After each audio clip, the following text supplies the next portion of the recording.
Yay! Well, we're back on the air again, slightly a few minutes late. Thank you, Jackson Wheat, for being my sock puppet host troll to help me out in all of this to let go on this. Against a brick wall procedure has been Contested Bones, Rupi and Sanford's 2017 book.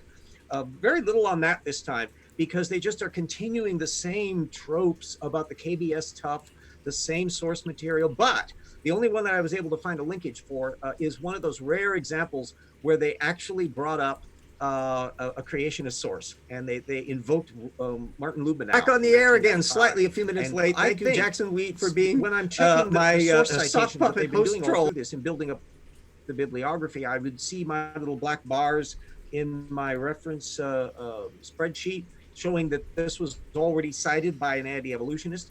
And so I think that there's a substrate of copyists that Rupi and Sanford are probably Rupi, is relying on for most of his argument, but they're creationist literature that he doesn't want to cite. So he's citing the secondary sources he's gleaned in copying the argument. And so this Lubenow one is one where you can kind of peek under the hood and see a little bit of the stuff that he's trawling off of in this KBS tough case, where again, he put up a wonderful, stupid chart where he was arguing their position is, yeah, I'll put that in a little bit close. That should be visible. There we go. I'm doing everything backwards in this, so it's always, I'm a dumb old fart. I'm from the old days of rabbit ear radios. Anyway, where they're contending that it's only because of the discovery of the KNEMR 1470 skull in 1973 that caused the dating thing to go into disarray. When in fact, when you look at the actual technical literature, even the stuff they cited, you know that there was always worry over dating of this volcanic tuff because it was reworked tuff. So they knew there was a bunch of different eruptions going on, and then you had to worry about whether there was excess old volcanic material forming. So all of the technical work that's been done in the years since, the stuff that was in the 1980s, 70s and 80s, that worked out the 1.8 million year old dating for the tuff, is because they started paying attention to crystals that could be not worried about being contaminated, that could give a dating of the actual volcanic eruption, not the stuff that was part of the composition of the magma that predated the actual eruption. And guess what? Rupi always leaves that part out. In every single instance where there's been specifics describing what the science, why they were picking the crystals they were, why these particular zircons were being used, what they were looking for in the zircons that would allow them to realize that this was not a contaminated one, this was a pure one. None of that ever gets in the material. Now, whether or not it's because Rupi, isn't that funny? If either it's because Rupi is selectively mangling that data field, or what I think is more likely, this invisible creationist source base he's been riffing off of manipulated it for him. And so he's just simply repeating the same argument secondarily. So that was basically the upshot of that. And then later on, we'll have a thing on Denise O'Leary. Well, maybe we ought to get Denise O'Leary out of the way, because I think we're going to probably fill out the rest of the show talking about Lagerstatten. Denise O'Leary is my intelligent design wackaloon that is the gift that keeps on giving no matter what. She's a Canadian intelligent design advocate. And she pretty much is running the show kind of at Uncommon Descent. That's Bill Dembski's old website. And so some of the stuff that is posted by Anonymous may very well be her, but she links to it on Twitter all the time. And so it's a lie. This one is really wacky. It's about a study that was done that claimed that human skulls were more towards the proportions of the golden ratio than other animals, and that this somehow implied design. So I put the link up. I know, head scratch. What the hell? And the paper is open access, so I linked to that. It's in a minor journal. It's probably not going to set the house on fire. They were taking one measurement from the back of the skull and another measurement up on a suture on the top of the skull as the thing that was getting more, but not exactly the golden mean, compared to animals with extremely elongated skulls like lions and things like that. Like you're going one measurement and only 6 taxa involved and an arbitrary selection of the character state. 6? Only 6? 6. I know, jaw drop moment. That's You even realize in order to make a pattern here, you need to have probably dozens, I if mean, not hundreds. that's even fewer than the study Andrew Wakefield did when he declared vaccines caused autism. Yeah. And so it's like, even if this should turn out to be true, that somehow or other there's a dynamic, we know that the Fibonacci series, for example, pops up in awful lot of organisms. That the idea that there could be mathematical relationships that nature selects by on its own just because that ultimately ends up working better is a thing that can get Platonists all oogly boogly, but it doesn't mean a designer is involved. And so this is one of the more tendentious little points. Anyway, I put the linkage up on that from this Tamargo paper, so you can get that. And you can put that. If any of you who are human skull groupies can kind of put that on your watch list to follow along with. But I think we'll probably have much more time discussing Lagerstatten. And I will allude to something that I just bumped into yesterday. I probably will make a blurb on it maybe in an upcoming evolution hour in greater detail as it worked out. But Bill Morgan, who is a very tendentious creationist, was debating Mike Emotionally Stunted Emoticon, which I guess he comes from Grenada, on evolution issues. And Mike did actually a pretty darn good job of collecting it. It was one of these where both sides had their PowerPoints up and they were colliding with their prearranged structure. But the nice thing about Mike is he was actually bringing up an awful lot of biological data and systematic issues and how creationists can't figure out how many kinds there are and all of that. So a lot of it, had you watched that debate as well, you'd be going, yeah, okay, not bad. He didn't get down past too much into the source methods angle. In fact, he asked me to look at the video precisely to kind of give him vetters and pointers on the thing. But along the way, Bill Morgan brought up the 7 questions for Mike. And I will read these to you. 1, do you think the optic nerve is the result of design or chance? Well, Mike, of course, is an engineer. He's not an evolutionary biologist on the origin of vision systems. But that whole issue of the evolution of the optic nerve really is an interesting one, and I don't think Bill's ever gotten within a mile of it It's either. not a good one for the creationists to bring. I mean, if God did design it, God's an octopus, I guess. Yeah. God, yes, God is a cephalopod.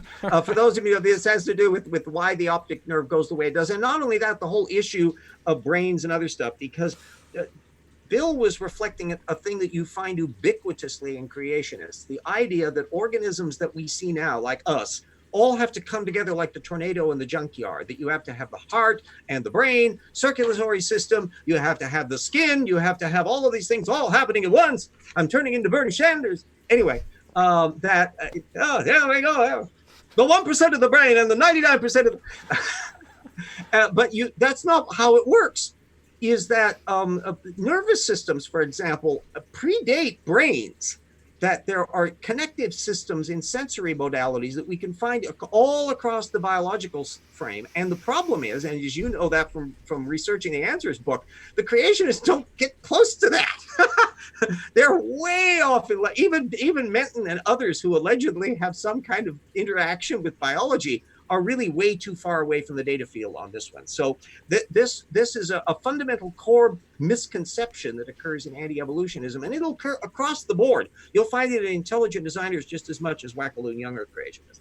Number 2 on the questions for Mike. Do you think leaves and photosynthesis are the result of design or chance? They're chance. Evolution, absolutely. I mean, there are wonderful papers. Is it Mulkajanian? Is that his name? I think has done a couple papers on the evolution of photosynthesis. There are extremely detailed papers on the evolution of photosynthesis and how that gets going between red algae and ultimately into the organisms that we call plants that are actual late bloomers, to borrow a phrase.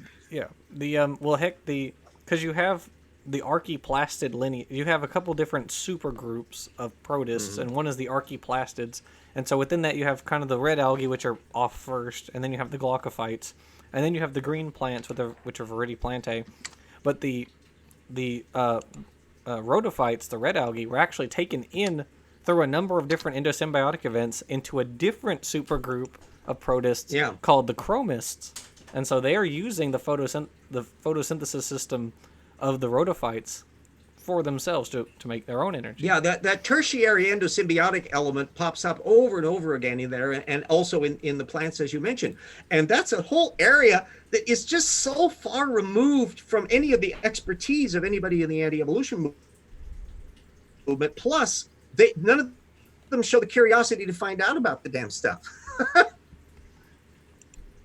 That is true. It's Anyway. yeah, you don't really get into a whole lot of conversations with creationists about chromists or choanoflagellates or things like that. So. Oh yeah. Well, choanoflagellates, they're just absolutely fascinating because they're right at the deep root of before you get to the kind of multicellular organisms that we're typically used to, and there's a whole mass of genetic systems that we're developing that far back that we continue to use in our highly diverged lineage there of Theron. So. Those are a perfect example to throw up to people. Number 3 on the questions for Mike. Which system evolved first? Circulatory, digestive, respiratory, or nervous? There again, you get the same all happened at once. No, actually, I would, let me give you my one here and see how you would think about it. Circulatory system is involving blood systems, and obviously arthropods are running a different modality than what you find in vertebrates. So any common ancestral genetic system has got to go pretty deep back. So the substrate of that is talking about 1 billion years ago, easy. A digestive system, that's stuff that involves, well, where is your anus and how is that all connected? All those enzyme structures and that are also deep systems that are going very, very far back. It's hard to tell which one would be arising more directly. Respiratory, now there's a totally different kettle of fish because now you're talking about processing oxygen. And that's a relative latecomer on the field. And then we can see on our side of the fence the fact that the lung systems that are developing in fish that eventually form swim bladders in the teleost and lung systems on their cousins in us, that's a very latecomer. So we can cross the respiratory thing off of the thing. That's way back. Nervous systems is also stuff that's going way things. So I would probably be pegging it in as circulatory, digestive systems, then a more nervous system connection as more sensory systems are developing, and respiratory is kind of the caboose. Your take? I'm gonna disagree with you on respiratory. I actually let me put it this way: it depends on how you define it, because cellular respiration is how we create energy, adenosine triphosphate. So I would say, in one sense, all eukaryotes have to do, or all like oxygenic eukaryotes have to do respiration. They have to do cellular respiration in a sense. You don't get, if you're saying the respiratory system as in lungs, then I would say that came later. So it really depends kind of how you define it. I would say probably, if we're talking about just like as a system in us, I would say digestive first, because everything's doing all the animals are doing digestion. Sponges do digestion with, choanocytes and amoebocytes. So I would say, I'd probably say digestion, but it depends on how you define respiratory system. So that's my take on that. Then of course, and remember that when we're looking at the basal organisms that are doing all of this, they're not what we see in dogs and cats and lions and tigers and bears, oh my. And that's part of the problem with the average creationist, is that they have this extremely parochial barnyard version of life where they don't realize that vast array of all those little protists and all of those bacterial forms and that vast genetic interchange that's going on through lateral gene transfer, and then all of the massive amount of research that's been done just within the last 20 years. You've grown up with it, so you're encountering that as kind of the current world. But I can remember in the old world, ancient days, before the internet, where all of that technical work was in the future, to where if we were to take what we know today about these fields and take them in a time machine back to 1970, you would have jaws dropping at biological conferences like nobody would think. It'd be absolutely unnerving for them. So, question number 4 from Bill. What part of vision evolved first? The eye, the optic nerve, or the brain? There too, we know that the optic nerve is a thing that connects up to the brain. And the brain is clearly the kind of the last thing, because you're finding rudimentary sensory systems in jellyfish. So brain is last. that the eye, as we think of it as a highly refined receptor system, and the optic nerve are both highly refined receptor systems. So the answer is none of the above. How does that sound? There we go. I was on the wrong one. Yeah, which came first? Kind of. I say none of the above. Yeah. You would have had simple photoreceptors first, which would you call eyes? Not really. I mean, we don't say that Euglena doesn't have an eye. It has a little photoreceptor, you know. So yeah, then brains came much later. All of our vertebrate eyes are long after vertebrate eyes have developed. So we can say that, you know, the little therapsids from which the mammals evolved had optic nerves and brains and eyes. And isn't that sweet and wonderful? So the designer was very busy, active during the Permian and the Mesozoic to get all of these little systems right. And then he kind of, you know, went on vacation for the next 100 million years. Right. I finally got in the live feed. Hi, Lisa. That I was a little bit slow on the up curve on that. Did you see that posted in the chat? Digital cellular mitosis did not need respiratory system, so that's relevant. The digital also says the fact that we have to defend nature is beyond belief. Well, you know, nature doesn't have all the press agents that it should, and the fact of the matter is that, like all art, music, science, philosophy, history, all of it, it's a human process. And excuse me, we're humans. We get to do this. In fact, we shouldn't think, oh, those are the people with the PhDs, the serious ones. Only they can talk about this with bullpucky. This is the common knowledge of human beings. And first of all, it's damn fun. It's absolutely interesting stuff. Anyone with a certain amount of curiosity in this area, and the fact that it's so bloody accessible. When some creationist was thinking about, I think it was Jungle Jargon has been jousting with me on, Jungle Jargon. He made the terrible mistake. He made the terrible mistake of insisting, not once, not twice, not 3 times, not 4 times, but again and again and again in a recent debate that birds predate dinosaurs. Oh my Christ. And I immediately went, oh, really?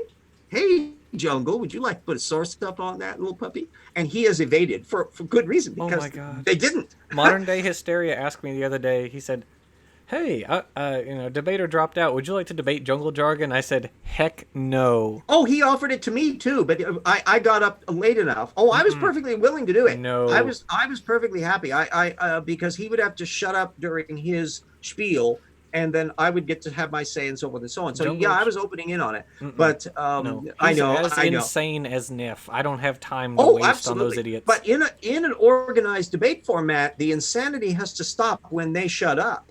And so you have an opportunity to be able to respond. And the fellow who was responding with him actually did not too badly against the kind of stuff. But the thing was that I would have pounced on that bird and dinosaur matter. And in fact, I know of only 2 possibilities as to how JJ managed to screw up on this.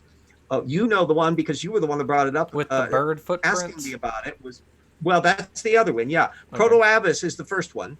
Yeah. And that's the one I suspect he's riffing off of. Dwayne Gish's little thing, which has now become just a moot point. Sorry, there are no Triassic Proto-Avis fossils as a taxon, let alone a proto-bird. But the other one was those supposed Triassic tridactyl footprints that the people who did the work a couple of years later went facepalm, oops, we got the date of the geology wrong. I'm terribly sorry, because they went actually back and reanalyzed this material and realized, no, it's an Eocene footprint. It's not Triassic at all. Just a little bit later. Just a tiny bit later. And they wrote a retraction on that commentary paper that they did on that in Nature.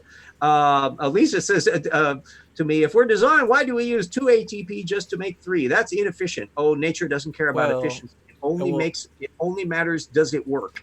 Well, technically, your whole respiration, the process of cellular oxygenic or aerobic respiration creates 32 ATP at the end of the process. So, I mean, while it might take 3 to make 2 at the beginning, it creates 32 at the end. So. Yeah, it's that whole bit, all of that material. The irony about all this creationism is, and you've probably been spotting that while we've been doing the Answers book, is that instead of actually accounting for the data field and being terribly curious to get all the data field right, they're only treating all of this stuff as, gee whiz, ain't this wonderful sign of design. Oh, it's complicated and wonderful, and everything all has to happen together at once. You have to have your wheels and your steering wheel and your roof and that to make the automobile and the engine. So we cannot imagine bicycles. That's the way they deal with it. But the problem is they're inadvertently bringing up data points which they need to account for in their model. And the failure of them to do that, is Rupi and Samford have failed to account for the data field, is one of their undoings. He went on then after the next question 5. This, of course, is the one I put up as the least relevant. How did matter and energy originate? Who said it? I would just say, who said it did? that this is an origins or bust question ultimate, and it's meaningless. All physics goes tilt at the Big Bang, but what we can say is that the picture we get of when matter and energy appeared 14 billion years-ish ago doesn't fit any religious descriptions. There's no God saying, oh, by the way, let me talk about neutrinos and quarks with you. I know those are strange things. I'll call them something else, but we can describe it. And so what you get is people will understand later. People, yeah, exactly. Oh, that would impress people a lot if they put that kind of stuff in there. And I know Neil deGrasse Tyson has occasionally done this. I've done this, has done thought experiments. How could you describe a scientifically advanced fact in a way that a primitive person would understand? And you can do it. The other issue is, why are they primitive people?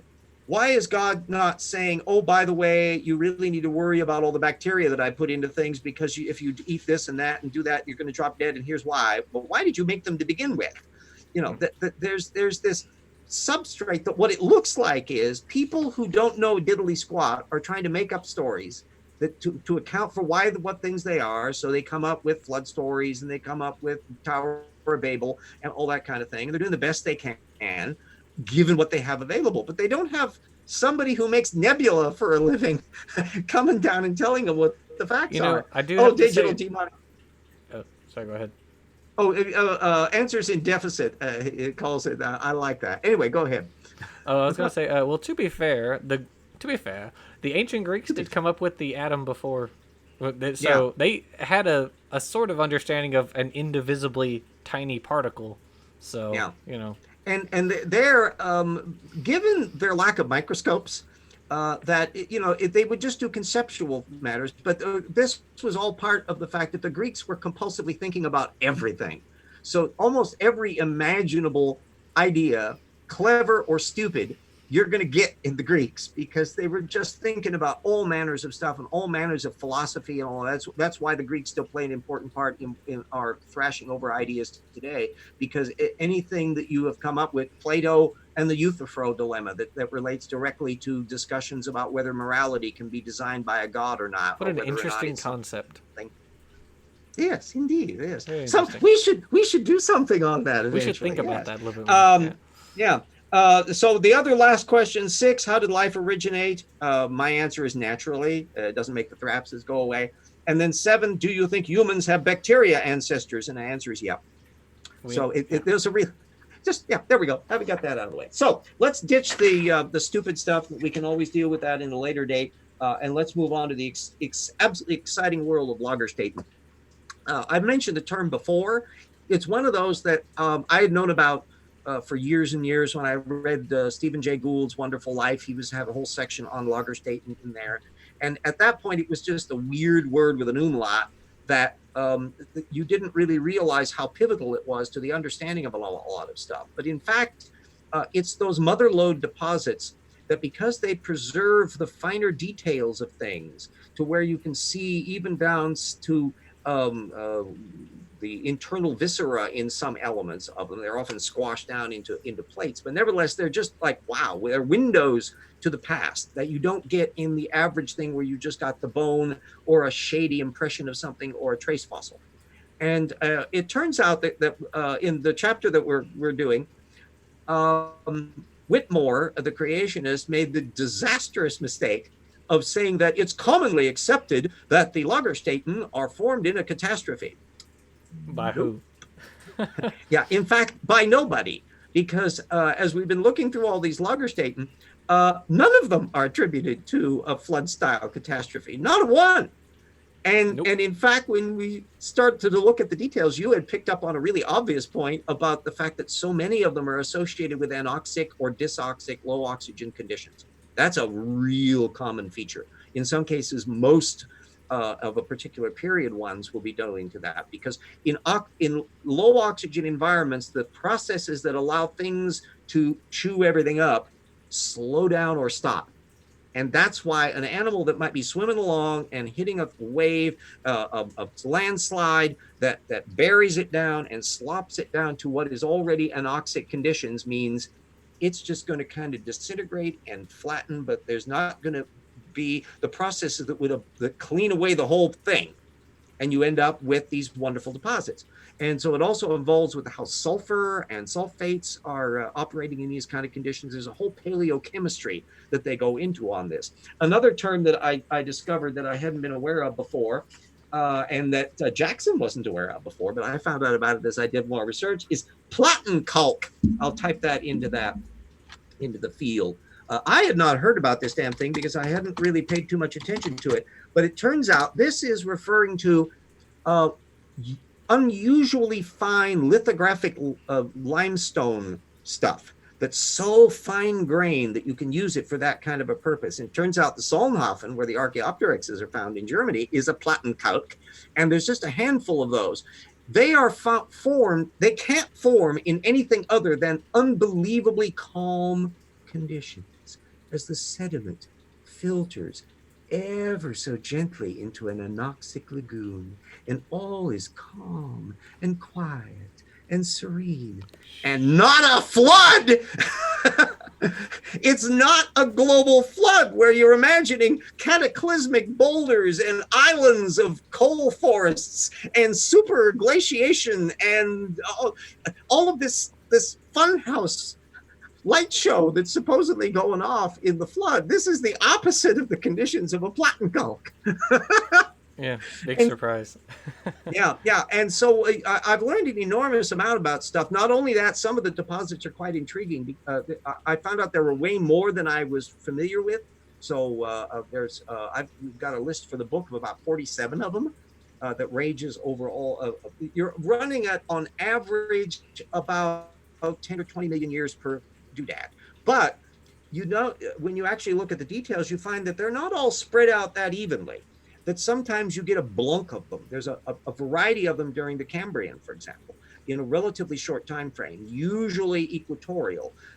This is suggesting the ocean chemistry features and all of the stuff that's going on. So there's paleoecological implications of all this stuff, which it's hard to deal with in the present because, darn it all, we don't live in the Cambrian. We just can't get in the time machine and go zapping back there to find out what was going on in those circumstances. But the geologists do an absolute whiz-bang job on it. And the range of technical literature that is available on this stuff, and the diligence and care they go into it of working out what the paleo structure of what continents were where, and that this was in fact a certain spots were like on a lagoon on a coastal shelf. And one of my favorite, I've forgotten the name of the damn thing, but it has some of the most spectacular ichthyosaurs that you can find. And the difficulty with finding a lot of fossils for marine creatures is that plate subduction chews up the ocean. It removes ocean. So there's very little of the ocean that dates before the Jurassic. This was an example, as you find with these things, of a chunk of real estate that was once underwater that kind of stayed put in all of the flows and eventually got slammed into by a continental shelf and pushed up and eventually ends up in a mountain range. So you can actually see the things. And what's the date on it? The animal dies in the flood with no whales or anything around. None of the critters that we're familiar with in the modern era somehow couldn't swim in through there, even though they're known in exactly those spots today. And yet this thing gets laid down in the flood and it turns into rock and pushed up into a mountain in like 100 years. What's the date on the ichthyosaurs? Oh gosh, I think they're Triassic. They're quite old, Triassic or early Jurassic, And I've had the list on here. Oh, Digital Demonic says the Aboriginal ancestors say the oceans rose over 7,000 years ago. Doesn't comport with Ham or Hobing. Of course, the Aboriginal ancestors have the advantage of having been where they are way longer than most average Like creationists. 40,000 years. Yeah, and that's another fascinating thing that they would actually be aware if they keep, as a lot of tribal cultures are, they're really close to the natural world. They don't have necessarily written languages to be able to run material other than as legend. But the idea that people who have a really long cultural frame, like the Aborigines, wouldn't have necessarily an unawareness of the fact that the sea levels have risen and depleted because of ice ages. And the same way that Native Americans in my neck of the woods up here in the Pacific Northwest have a bunch of legends about big floods, well, duh, and also volcanic eruptions, duh. We've got volcanoes all up. It's hard to drive any long distance without being able to see a volcano off on the horizon. Most of them, fortunately, not active. And we're happy about that. But having somebody who has shoveled Mount St. Helens off of my driveway, I'm more than casually aware of that, which is why I really loved revising the sections there that we're doing on Mount St. Helens and the Creationist on the flood, because this is like my neighborhood, buckaroos. I know about that very viscerally. I had the delight delight. Right after the eruption in July, remember the eruption was in May. In July of 1980, they opened up a road so people could come in to see the thing. So we packed in a car and drove out to there, and it was the weirdest experience I've ever had. You're driving up narrow little roads that would be going up mountain, except there's no trees. Everything's obliterated. It's gray everywhere because everything is still blanketed in ash.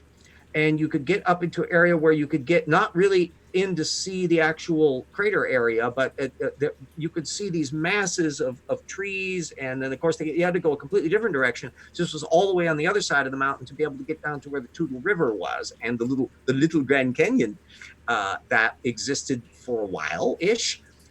In that area. It's all, of course, been reseeded and regrown in a relatively short space of time. And so the only area that still looks kind of volcanic-y is the area immediately around the actual eruption area. But that's now been 30 some odd years. So there's been an awful lot of change going on. But it was a thing that I still relish as something that was so unusual and rare to be able to actually visit a volcanic structure like that. Because if you live in Hawaii, you may not want to have to get close to the volcano because you have to suddenly run for your life as the lava is gradually eroding and burning your house apart. We hadn't had to worry about that in this neck of the woods, but you can get buried in ash. As a lot of places, we only got about maybe a few inches of it here. It ground the whole city to a halt. We're like 150 miles from Mount St. Helens. And we were terribly worried, and those were in the ancient days of carburetors in cars, that it would actually clog up air filters and other stuff. It could ruin your engine if you drove anywhere. So the city just ground to a halt. And I grew a mustache because I didn't do any shaving. I wasn't working. And I went up, there was a friend that lived just across the park that I would go visit, and you'd be walking through this ash-laden landscape, inches thick of gray everywhere, nobody driving anywhere, no bird sounds. It was absolutely eerie. So that can give you some idea of the kind of conditions that were occurring in some of the spots in the post-asteroid impact. As you had injecta and all sorts of stuff, there were these zones where things were just obliterated and areas where there's a little bit less damage. That's another thing that relates like to pyroclastic flows. By definition, a pyroclastic wave is just vaporizing everything in its way. And eventually it wears out to the point where it's no longer vaporizing stuff, it's just killing the trees and maybe pulling them up or uprooting them. And eventually there's a point where it's killing the tree, but it's not strong enough anymore to be able to actually dismember the tree. So that's where you have buried forests. That's where you have vertical forests that are just like stumps sticking up. And then if the thing erupts again and again and again and again and again, not very often, maybe every year or two, 5 years, 10 years, doesn't matter. Don't take long to bury all of that stuff in multiple layers. That's what we see in Yellowstone and these the polystrate fossils. that show up. Oh, Digital Demonic says my year 8 geography teacher was at Mount St. Helens in 1980. Mr. Bryant was his name. Yeah, I think everybody that was here at the time and remembers that directly has a visceral knowledge of it, which just pisses us off when creationists try to bring up this subject and expropriate it for the flood.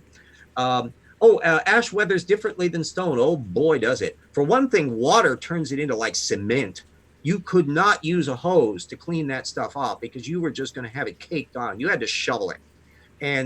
I think there's still probably ash layers in zones in my backyard to this day from stuff that you just can't get rid of it. You just want to clear it off of the spots you can clear it away from. So it was something where it was awfully difficult to get away from.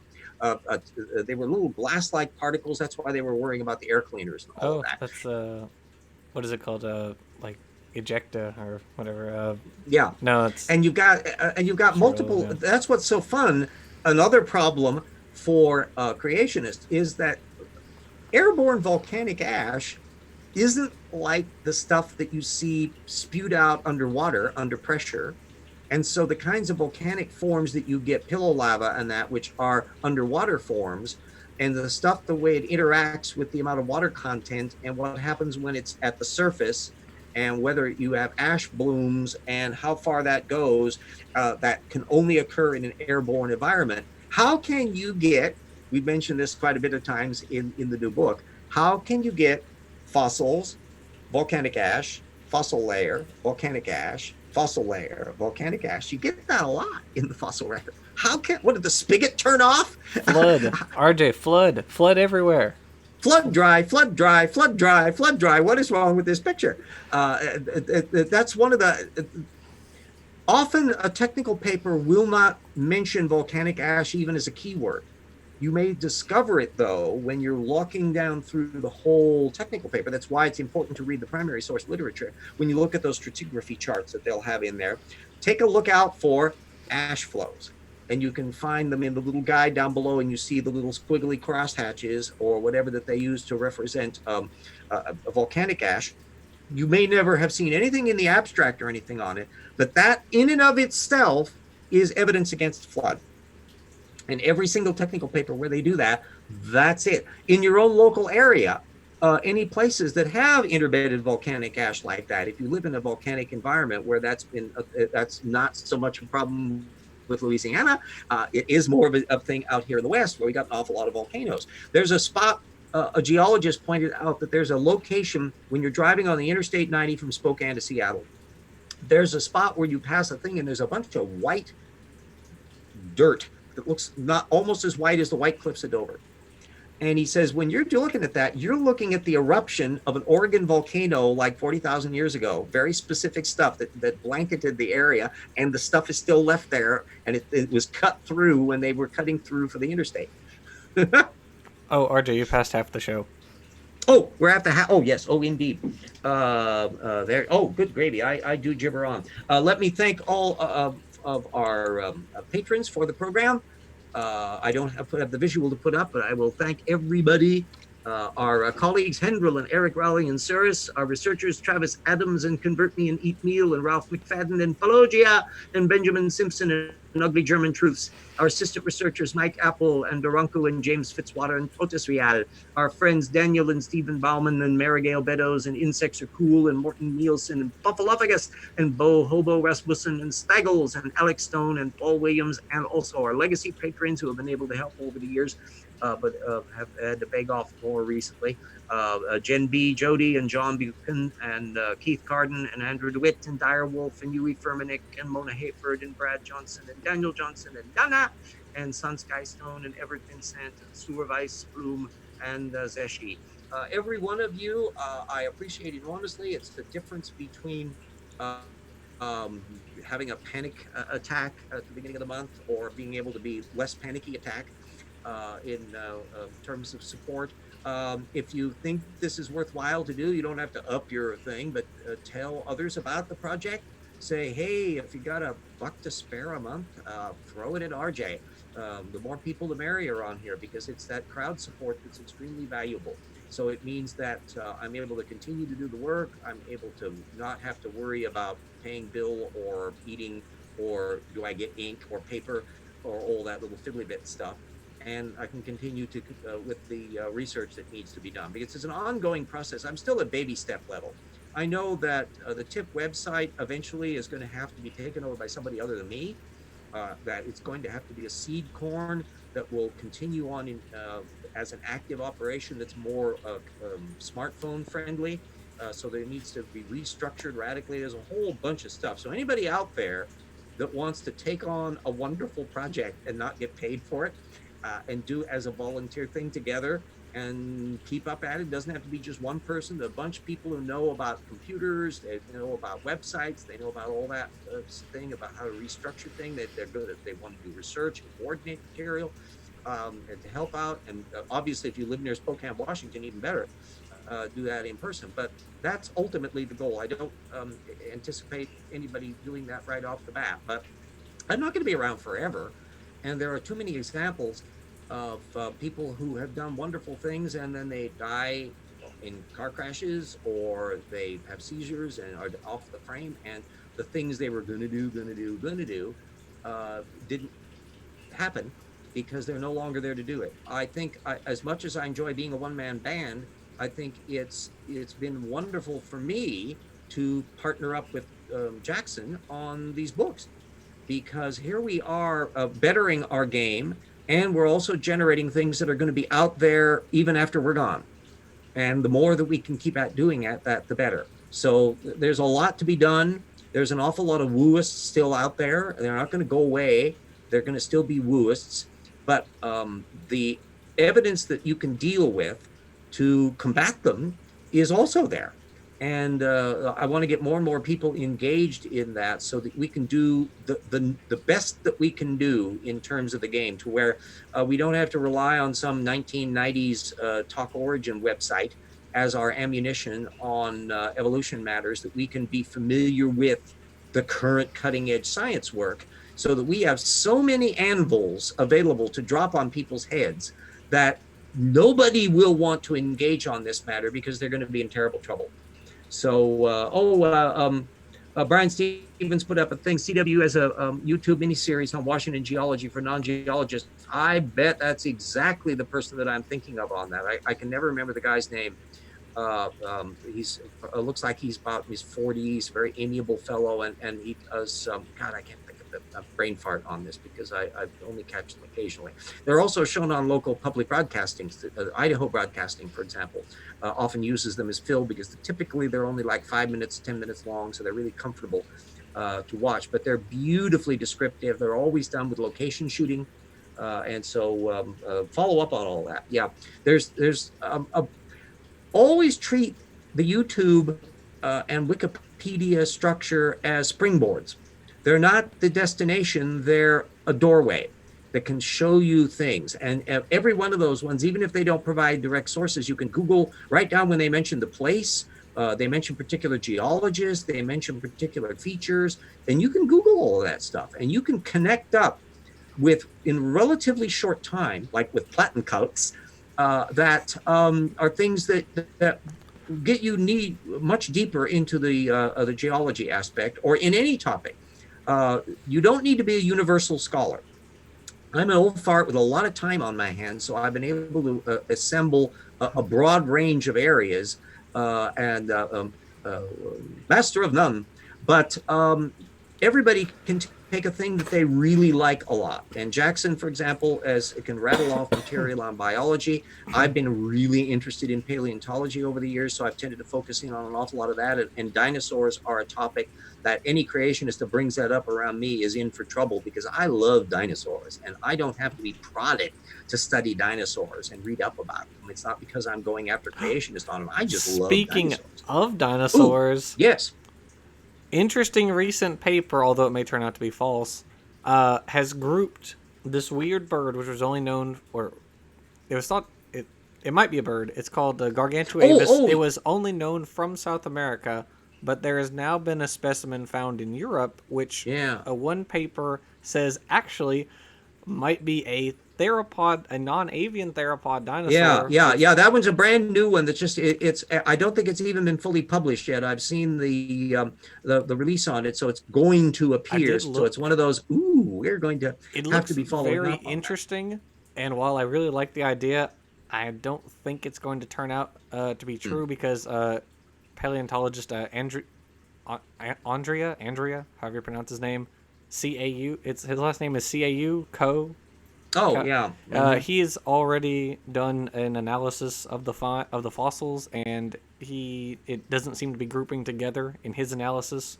So Yeah. Yeah, cladistic analyses, it's not necessarily a deal breaker on it, but it certainly is something that they will inevitably do. They'll look at the character states on things. It's always questionable when things are trying to riff and make too much out of a fragmentary find. And that's and that was always a part thing. of his So, point. Yeah.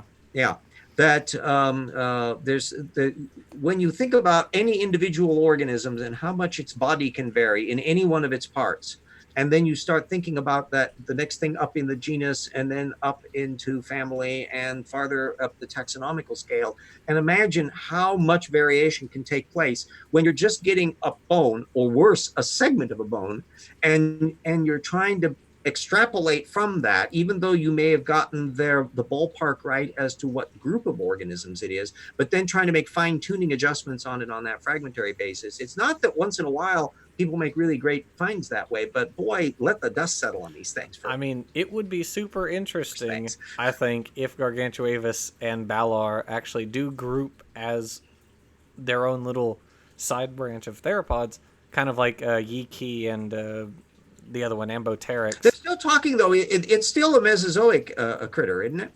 Oh yeah, Gargantuavis is known from I think late. Well, I think Yeah, both of and them are see, known from so late there would be Cretaceous nothing. sediments. It wouldn't be anything that would be colossally astonishing that some Sure. feathered theropods continued being feathered theropods.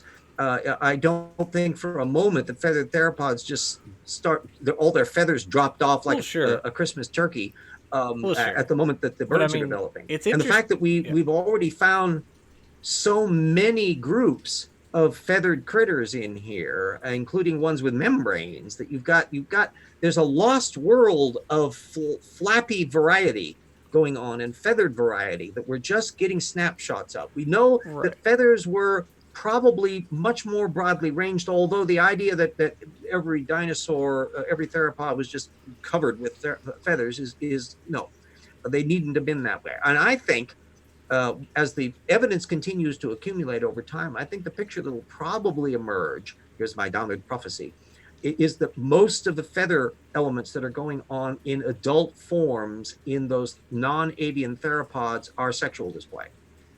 And Oh yeah. that is the thing in the same way Very that it likely. is on feathers, that you don't need a whole body festooned with feathers if you're not flying. Well, yeah. I mean, that's why the skin impressions, even the ones we do have from things like tyrannosaurs and other large-bodied theropods, don't have feathers or have very reduced feathers because once you reach a certain size, you just don't need them.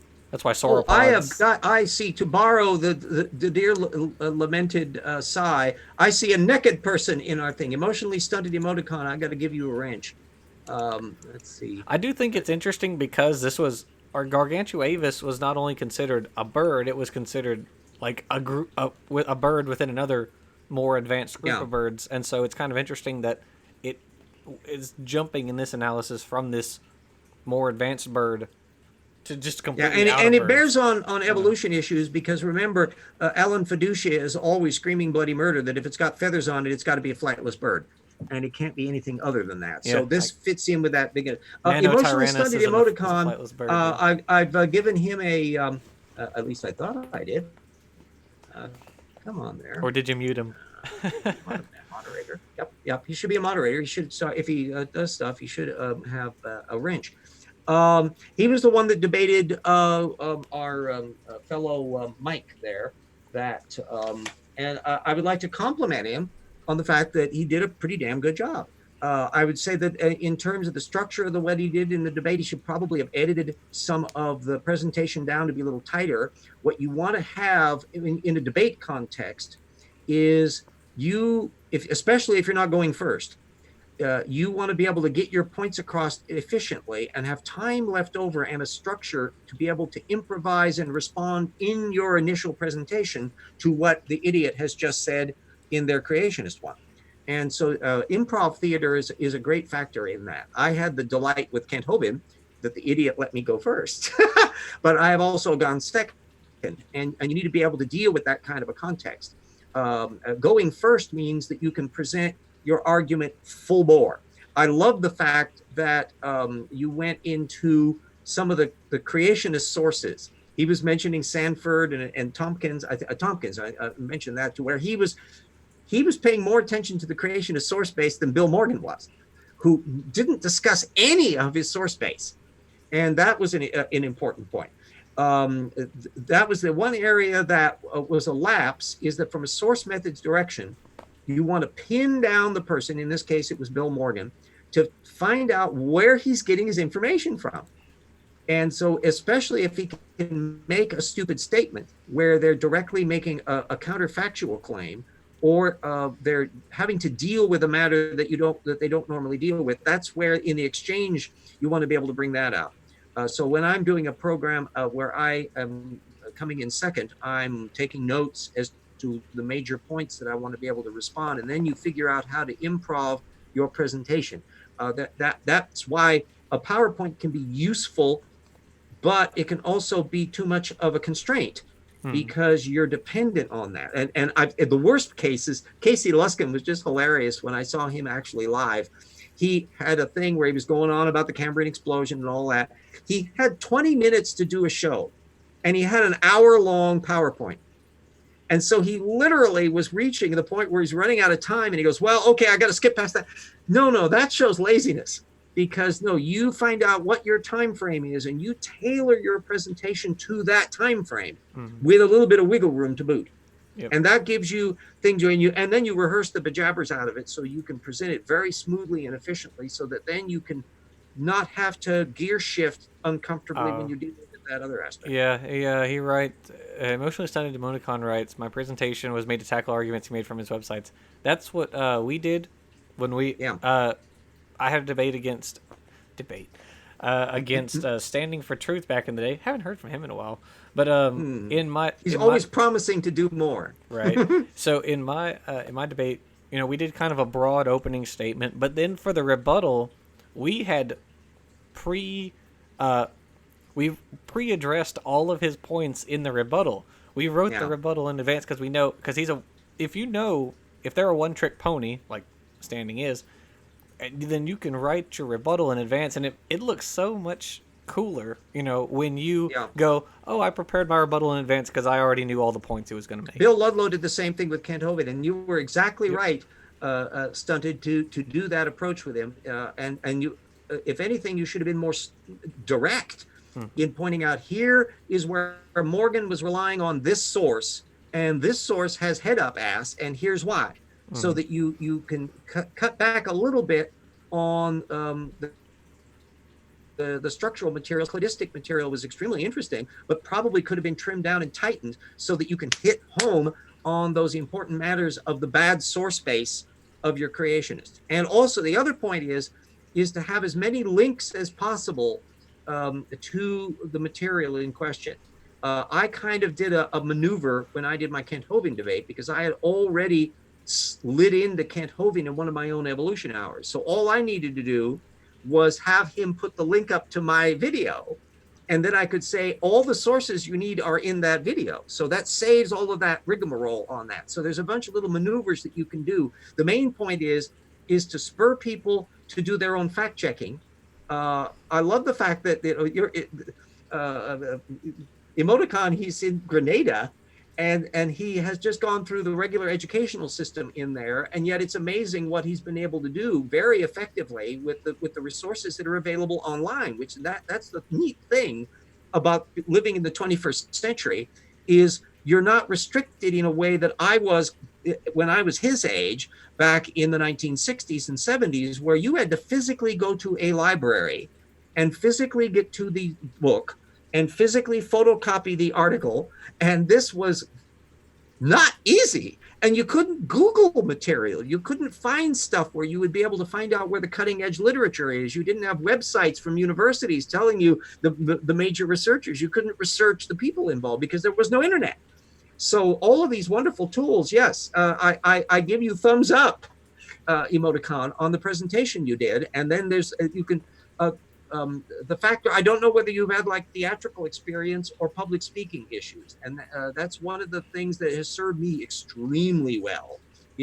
Not because I was thinking, oh, gee, I'm going to fillet Kent Hovind in the 21st century. I think I should take theater in school, because technically I never took a damn theater course. I just hung out and with them and did plays. I tried out for plays and did that. So I was learning all that kind of at the seat of the pants. But it gives you a confidence, and Jackson in the same way on public speaking things, that you have to get over the hurdle of, until you do it, you don't know what you need to do it well. Well, it's kind of funny because I'm actually in a public speaking class this semester, and talking to people on the internet, I know intuitively that they're out there, that we're being watched by, 10 or 11 people right now.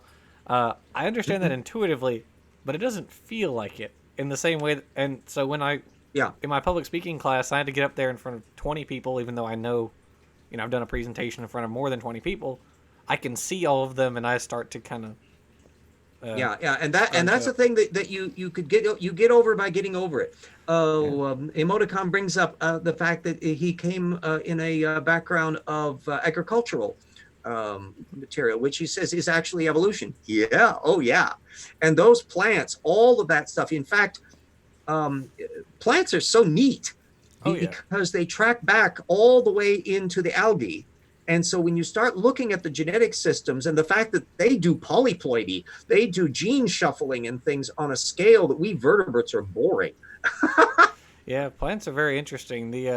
It's also really interesting as far as life cycles are concerned. Plants are sporic in their life cycles, that is, they have a multicellular diploid and haploid phase, whereas their closest relatives, things like the charophytes and the other close algae, they have this zygotic life cycle where they have a multicellular haploid phase, but a unicellular diploid phase. So it's kind of interesting. So during that transition, there is some regulatory elements that were apparently duplicating and changing that resulted in that. So plants are very interesting. Is a godless galaxy naked? Oh my God, we can't have that. Oh goodness, he has no clothes on. Oh, that's absolutely appalling. Yes, I'm channeling the wonderful world of the late Psystrike. There we go. And and at least modern day debate finally gave me a bloody wrench in the thing. So we'll find out whether that continues to show up on that. But yeah, it's all a matter of. The other neat thing about plants is that if you think about all the things that we can see at the cutting edge of how plants evolved and how they worked up onto the land and how they developed systems to protect themselves, to keep their water encased, and all their bark and all this other stuff, the vast majority of that's literally only about 20 years old. It's just been a deluge, if we want to have a deluge, of science literature in the last years. And so I know it can be intimidating to keep up with it. In fact, it's so vast. And there's a ton of specialized journals that are devoted to all these little things. But remember, it's the 21st century, and you can work your way through the technical literature by Googling and finding out the technical papers. And you can start with a Wikipedia article, as simple as that, because you can see what references they give. Or if not, that means that it's an area that's still kind of open-ended. And then you can start looking up terms and Google those and find out what technical literature is popping up there. Always you want to try to ground it in technical literature papers. And the more recent, the better. You'll find annual reviews. I've mentioned this several times, but there's a whole slew of annual reviews, not all of which is available directly open access, but a lot are when they post papers on things. So you have to go individually. But annual review of biochemistry, annual review of genetics, annual review of plant biology and botany and all that. There's a whole slew of ones in those fields. Those are summary articles by the experts. And they are still technical, but yet they're also arguing to kind of put the stuff into the perspective of the current understanding. And obviously, the more recent the date, the better. So if you have a choice between two technical reviews, one from 1985 and another one from 2010, which one do you want to look at first? Yeah, it's especially when there are really controversial issues in Mm-hmm. phylogeny. Actually, well, with regard to plants, what the there's a controversy over the some of the lower roots in the plants, the bryophytes. The bryophytes might be paraphyletic or they might be monophyletic, and there's been Yeah. a controversy over that. And so, if In part because they're so in how many species of bryophytes are there? oh, there are a few. There are three main clades of bryophytes: hepatophytes, anthrophytes, and I think they just And call if the other one memory bryophytes. serves me, they don't exactly have a spectacular fossil record. Yeah, I think the earliest plants are just spores. That's really it. Yeah. And so when you have a hard to find data blips in the past and a widely divergent group in the present that look kind of alike, but you have to literally ferret down at the genetic level to find out what's going on at that level. It's like duh that there's going to be some disputes and there's going to be some gear shifts going on. So that's another point of trying to work out where there are controversies and why. And then you can start playing the analytical game is how much of this shows up on the creationist scope or not. You'll tend to find very little. Exactly. You might find things mentioned in passing, taxa, because look at the wonderful design of God, the blah, blah. And that's why those choanoflagellates intrigue me, because they popped up once in all of the intelligent design literature. Casey Luskin referred to something that referred to them. And I'm going, do you really want to bring that up? Do you realize the can of worms you just opened Well, up in there? he So was that's tossing why, the can. He was throwing it away. yeah, elsewhere. Yeah. And so those things are all useful litmus test items in the same way that I use the reptile mammal transition particularly. Everybody can work out their own particular areas. Those in the field that are watching that are geologists, you're going to focus in on geological matters. Those, other people that are like into astrophysics and planetary structure can focus in on that aspect. And that means you're going to be bumping into theoretically a Jason Lyle type and the ones that are dealing with astrophysics in the creationism venue. It won't be a big deal for intelligent design. Don't give a rat's ass about that kind of stuff. They could care less about cosmology. They'll just say fine-tuned and God, therefore move on. So they tend to be kind of biological centric. So knowing the different disciplines and knowing the different fields that are going on. Bill Morgan was so vague that it was hard for me to give a sense of where he's getting a lot of his stuff from. And it was actually useful in Emoticon's debate with him that he was giving his source base better than Bill was.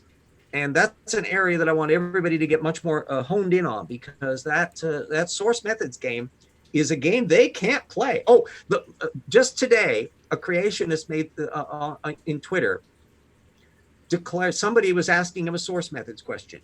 What animals were alive in the Cambrian? Mammals, dinosaurs, birds, what plants? What? Tell us what was alive in the Cambrian. And he said, birds and dinosaurs have been found there. Wait a minute. Wait, did I hear you correctly? In the Cambrian. In the Cambrian. Forget the bunny. Forget the bunnies. We found dinosaurs. The bunny. We know no creationist has been so stupid as to claim that, because it's really not true. And yet he was just kind of grasping for things. And I think he must have thought, well, there must have been birds and dinosaurs, right? Yikes. I mean, that's... Yikes. I've never even heard that claim before. No, and that's why the Cambrian is such a useful litmus test element, because intelligent designers, as you know from that fog bank of Stephen Meyer on the Cambrian, that you get this just generic, they talk about phyla and a few taxa, and they're not trying to connect it to anything, and they know it's a long time ago-ish, but they don't really want to dwell on it. We don't want to really talk about terminology too much here, do we? Okay. Whereas it was really improbable. Yeah. Whereas the young Earth creationists try to play a little bit of the same game, but excuse me, they think trilobites were alive at the same time as Egyptians. Mm-hmm. Let's be clear about this, that they need to, they have a highly compressed time frame. So they have to figure out, even though they're arguing that you get into this mess when you get into creationists, as to arguing whether or not how much of the earlier deposits are pre-flood. So theoretically, the stuff that doesn't bear life in it, at least they don't hope it does, where do they draw the line as to what's what? And then how much is in the flood? And then how much is post-flood churning? And so there's this debate, as you have called attention to, and we're going to be playing up beautifully in the book, is they can't quite agree on where this post-flood zone is. Right. Yeah. And they bounce back and forth. They're kind of partly Cenozoic, and yet some kind of put some of Mesozoic in there. And that's a sure sign that they're just guessing. Yeah, I mean, at least it would kind of make sense if it were the end of the Mesozoic. But I mean, the other places, what, the Pliocene or something like that? It's like, how the heck did that happen? There's an awful lot of whales and us emerge in the post-dinosaur period. Yeah, that's a lot of stuff. There's a bunch of Lagerstatten, as we'll be dealing with, to deal with that post dinosaur period, and it does exactly the same thing that all the other ones out. We'll put this up, and we can call this up a wrap up with that. Is that every single one of those geological deposits are not the big slosh.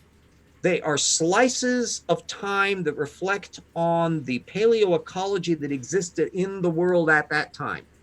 And you may have stuff 100 miles away that reflects exactly the same time frame, but everything in between has been eroded by a glacier.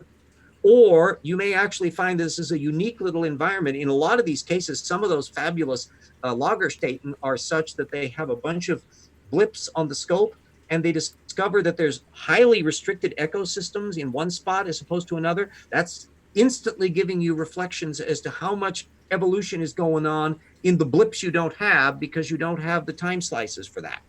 And trying to get a grip in your own head of what all those time slices mean as blips on maps of time going through time, and to get a sense of the trajectory of things and to realize how stuff has changed to the point of where we are now. That's a game that the more you do it, the farther you are ahead of anti-evolutionists, because map of time is something they literally, their brains just, they can't do them at all. I've noticed this relentlessly. And if you frame a map of time question like that, well, what was alive then? Boom, you slam right into the thing they can't do. And you get a deer in the headlight, or you get dinosaurs and birds in the Cambrian. You get something that's just woo. And that one is that's why I'm trying to make that. Let me type that in there. We got map of time. Dinosaurs and birds in the Cambrian. That's we hilarious. got origins or bust. That goes farther back. These are some of the little trope terms that I like to bring up as shorthand ways of focusing people's attention on really serious matters as to how things work out. Then others are speciation matters, the no cousins rule that relates to how, we don't allow cousins. No, can't have cousins. Well, how do you define what cousins are? And working all that family tree stuff. So anyway, any final questions or comments there? I'll throw them in. And I remember I've written a book, Evolution Slam Dunk. Hopefully soon enough, we're going to have the rocks where they're out. More book for you all to buy. For those of you who already have my books, either that or the novel, tell people about it. Post on websites or any social media that you're involved in. Help spread the word. I'm only one me. I can't be everywhere at once. And also, it's really nice for the old RJ, for other people to go out on their own and say, hey, this is important. You should pay attention to it. You should support it. You should get the thing because it's neat shit and RJ's not stupid. So thank you, Jackson. Any final words before we shut down? Plattenkalk. Plattenkalk. There we go. Evolution Slam Dunk is a really good book. I've read it. I'm very proud of the book. I think that Rocks Were There is going to be even better. We are just sliding into so much marvelous stuff. And just when we think we've run out of stupid to comment on, we find more stupid. It's just gobsmacking. Yeah, it's a lot of this book is about David Minton, just kind of by accident, but because he shoots his mouth off of an awful lot. And how many of you have even heard of David Minton? There's a matter that one of the things that I noticed in my old research was that the people who are the fact claimants in creationism are not household names. Whereas the intelligent design advocates, their main fact claimants are the ones who do the main stuff. So Bill Dembski and Steve Meyer and all that, they are the pinnacle of the thing. Whereas the David Mentons, the Georgia Purdams, the Jeffrey Tompkins, the fact claimants of creationism are operating outside of the lecture circuit, but they are influencing all of the Nimrods that come downstream, things percolating through these answers books and other areas. Emotionally Stunned Emoticon asks, have creationists ever tried to classify crustaceans? Oh, heck Not no. really. Oh, heck no. I mean, there are so many orders. There are over a million species. You know, you're talking about orders of magnitudes that creationists they can't even classify like African apes together or Yeah. not. So you know Yeah. they're not even arthropods don't even come on their scope. Invertebrates generally don't really come on the creationist scope. And remember, they have no incentive to, because in their mental frame, remember, the only people who do systematics in anti-evolutionism are young Earth creationists. They're the only ones that have an incentive to, because they got a book, Noah's Ark, and they don't need to worry about putting cockroaches on Noah's Ark or echinorinks or parasitical crustaceans Helminths or anything and like all that. Yeah. So their brain has no interest in that conceptually, so they show no interest in it. Whereas when you look at the scientists, they want to know, and you get crustacean people that just want to know every damn crustacean, and then you can get into fistfights over trying to work out the stuff because you have a fossil record that's limited for a lot of these things, and then you have the fact that as farther back you go into time, then you no longer have the extant forms, and you need to account for it. Well, that's a data field that is going to give the baraminologists just the heebie-jeebies, because it's just so much information to fiddle with, plus the genetic angle that's now beginning to kick in, because a lot of those marine organisms are hard to do. How do you get the DNA of a critter that lives near the bottom of the ocean that will drop dead in the very act of bringing it up and will disintegrate by the time you get it back to the lab? Those are really tough issues. So there are an awful lot of deep benthic organisms that are hard to work out, that they're just starting now to get a grip on, and they're still coming up with things that they didn't even realize existed. The entire domain of Archaea didn't exist until 1990. Yeah, That was 30 years ago. And I was already a burgeoning old fart by 1990. So that gives you how the things have changed. Well, I was almost born by then, yeah. Yeah. So Brian Stevens says a Psy Strike will always be big in my book. He is big in everybody who knew him. And his daughter is going to be picking up the mantle and is organizing us to continue movie night and all of that.